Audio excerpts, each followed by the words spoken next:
Long ago, in the city of Baghdad, there lived a man named Sinbad the Hamel. He made his living by lugging around heavy objects on his head. In short, he was a porter, as hard-working as he was poor.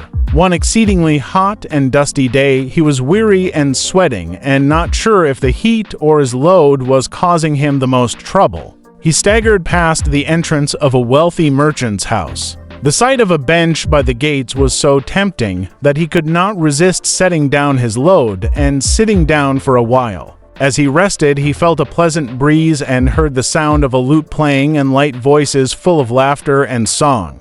He stood up and pushed the gates open slightly.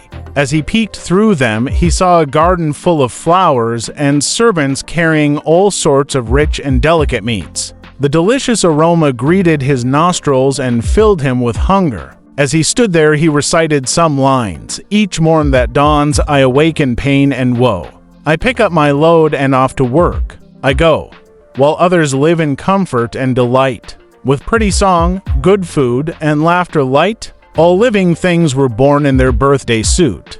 But some live like lords and others like brutes. At thee, O God all-wise, I dare not to rail, whose creation is just and whose justice cannot fail. When Sinbad the porter had finished his verse, he picked up his heavy crate and started to move off. Just as he put one foot forward, there came from the gate a little servant boy who tugged at his sleeve and said, "Step inside, my lord wishes to meet you." The porter tried to make excuses, but the boy would have none of them, and eventually they went through the gate together. They walked through a majestic house to the grand dining room, which was full of lords sitting at tables laden with rich food and drink. The sound of music and laughter and lovely slave girls playing and singing filled the air. The diners were seated according to rank, and at the head of them all sat a man of worshipful and noble appearance. Sinbad the porter was so overwhelmed by all that he saw that he said to himself, "By Allah, this must be either a piece of paradise or some king's palace."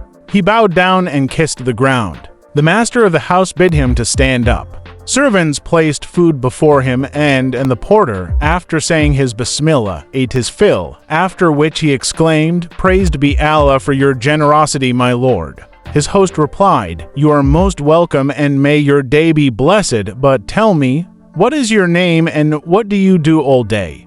"O my lord, my name is Sinbad the Hamel, and I carry folks' goods on my head for hire." The master of the house smiled and said, "You should know, O porter, that you and I have something important in common, our name. For I am Sinbad the sailor. Now, if you will be so kind, let me hear those verses that you recited outside the gate of my house." The porter blushed because he did not wish the pain I endured in my